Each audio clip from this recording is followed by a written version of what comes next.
അറിഞ്ഞോ, മാർപ്പാപ്പയെ ഫ്രാൻസിസ് മാർപ്പാപ്പയെ ചിലരൊക്കെ ദിവസങ്ങൾക്ക് മുമ്പേ മരിപ്പിച്ചു കളഞ്ഞു. ചാക്കാലയും അടിയന്തരവും അവർ തന്നെ നിശ്ചയിച്ച് നടത്തി. ദോഷം പറയരുതല്ലോ, മരിച്ച മാർപ്പാപ്പ സ്വർഗത്തിലെത്തിയെന്ന് ഉറപ്പിച്ചിട്ടാണ് അവർ അടങ്ങിയത്. ഈ വീഡിയോ ഒന്ന് കണ്ടു നോക്കൂ.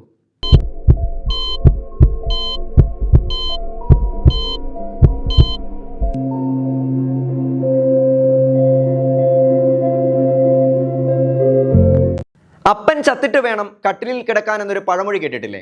മലയാളത്തിലെ ശ്രദ്ധേയമായ ഒരു പഴമൊഴിയാണ്. അതായത് വീട്ടിൽ കട്ടിൽ ഒന്നേ ഉണ്ടായിരുന്നുള്ളൂ, മക്കളെല്ലാം പായലാണ് കിടക്കുന്നത്. മക്കൾക്കൊരു പൂതി, അപ്പനൊന്ന് ചത്ത് കിട്ടിയിരുന്നെങ്കിൽ കട്ടിലിൽ കിടക്കാമായിരുന്നു എന്ന് പറഞ്ഞതുപോലെ ഫ്രാൻസിസ് പാപ്പ അതിവേഗം കണ്ണടച്ച് കാണാൻ ആഗ്രഹിച്ച ചിലരൊക്കെയുണ്ട്. അദ്ദേഹം ദിവസങ്ങൾക്ക് മുമ്പേ മരിച്ചുവെന്നും വത്തിക്കാൻ വാർത്ത മുക്കിയതാണെന്നും ചിലർ. അടുത്ത മാർപ്പാപ്പ ആരായിരിക്കുമെന്ന ചിന്തയിലും വിലയിരുത്തലും മറ്റു ചിലർ. അപ്പോഴേക്കും വത്തിക്കാനിൽ നിന്ന് മാർപ്പാപ്പയുടെ ഏറ്റവും പുതിയ ഹെൽത്ത് അപ്ഡേറ്റ് പുറത്ത്. ചുരുക്കത്തിൽ അത്യാസന്നമായ ഒരു അപകട സാധ്യത ഇല്ലെന്ന് ഡോക്ടേഴ്സ്. എനിക്കൊരു സങ്കീർത്തനമാണ് ഓർമ്മ വരുന്നത്. വ്യാധി പിടിച്ച് അവൻ കിടപ്പിലായി എന്നും ഇനി ഒരിക്കലും എഴുന്നേറ്റ് വരികയില്ല എന്നും അവർ പറഞ്ഞു പരത്തി. സങ്കീർത്തനം 41 അധ്യായം 8 വാക്യത്തിലാണ് ഇത് പറഞ്ഞിരിക്കുന്നത്.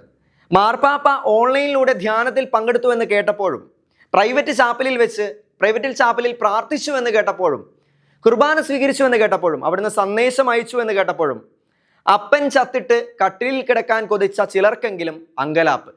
ഞാനിതെല്ലാം പറഞ്ഞു വരുന്നത് ഡിവൈൻ പ്രൊവിഡൻസിനെ കുറിച്ച്, ദൈവത്തിൻ്റെ പരിപാലനയെക്കുറിച്ച് ചിലതെല്ലാം പറയാനാണ്.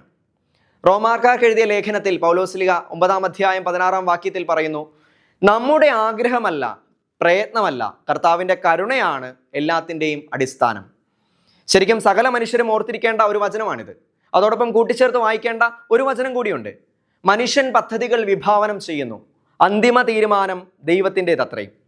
ചില കാര്യങ്ങൾ പറയാതെ വയ്യ. ഇന്റർനാഷണൽ മാധ്യമങ്ങളെക്കാൾ ഉറപ്പോടുകൂടി ചില മലയാള മാധ്യമങ്ങൾ മാർപ്പാപ്പ തട്ടിപ്പോയെന്ന് ഉറപ്പിച്ചു, അഥവാ പോകുമെന്ന് പ്രവചിച്ചു.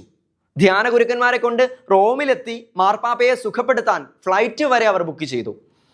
അമ്മയ്ക്ക് മരണവേദന, മകൾക്ക് വീണവായന എന്ന് കേട്ടിട്ടില്ലേ?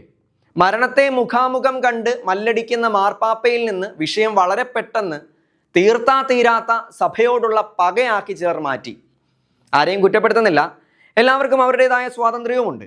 മാർപ്പാപ്പ മരണതീരത്തെത്തിയെന്ന് ചിന്തിച്ചവരാണ് ഞങ്ങളും. പക്ഷേ അത് മരണത്തെ കളിയാക്കാനോ മഹനീയമായ മരണത്തിൻ്റെ മഹത്വം ഇടിച്ചു താഴ്ത്തുന്ന രീതിയിലോ ആയിരുന്നില്ലെന്ന് മാത്രം. ഇതെല്ലാം പറഞ്ഞത് ചില കാര്യങ്ങൾ മനസ്സിൽ ഉറപ്പിക്കാനാണ്. മരണമോ ആയുസ്സോ ഒന്നും തീരുമാനിക്കുന്നത് ഞങ്ങളോ നമ്മളോ മീഡിയകളോ അല്ല. ഇത് നമ്മൾ അറിഞ്ഞിരിക്കണം. മരണം നമുക്ക് വെറുതെ ഭയപ്പെടാനുള്ളതോ അതേസമയം വെറുതെ ചിരിച്ച് തള്ളിക്കളയാനുള്ളതോ അല്ല. അതൊരു ജീവിത യാഥാർത്ഥ്യമാണ്. പ്രഭാഷകന്റെ പുസ്തകം 14 അധ്യായം 12 വാക്യത്തിൽ പറയുന്നു, മരണം വിദൂരമല്ലെന്ന് ഓർക്കണം, പാതാളത്തിൽ പതിക്കേണ്ടുന്ന സമയം നിനക്ക് അജ്ഞാതമാണ്. നമുക്ക് അജ്ഞാതമാണ്. ജോബിന്റെ പുസ്തകത്തിൽ പറയുന്നു, ചീഞ്ഞളിഞ്ഞ പദാർത്ഥം പോലെയും ചിതൽ തിന്ന വസ്ത്രം പോലെയും മനുഷ്യ ജീവിതം നശിച്ചു പോകുന്നു. ആരുടെയും മരണത്തെയോ മരണക്കിടക്കയോ ആക്ഷേപിക്കുന്നതും അധിക്ഷേപിക്കുന്നതും നമുക്കൊട്ടും അഭികാമ്യമല്ല. ആയുസ് ദൈവകരങ്ങളിലാണ്. എപ്പോൾ വിളിച്ചാലും ദൈവസന്നിധിയിലേക്ക് പോകത്തക്ക വിധം മത്സരിച്ച് സ്നേഹിക്കാൻ നമുക്കിടവരട്ടെ. അപ്പൻ ചത്തിട്ട് കട്ടിലിൽ കിടക്കാൻ ആഗ്രഹിക്കുന്നതിന് പകരം അപ്പൻ ഉള്ളപ്പോൾ അപ്പനെ പരിചരിച്ച് അപ്പൻ്റെ കൂടെ കിടന്നുറങ്ങിയാൽ അവിടെയാണ് ദൈവിക മഹത്വം വെളിപ്പെടുക.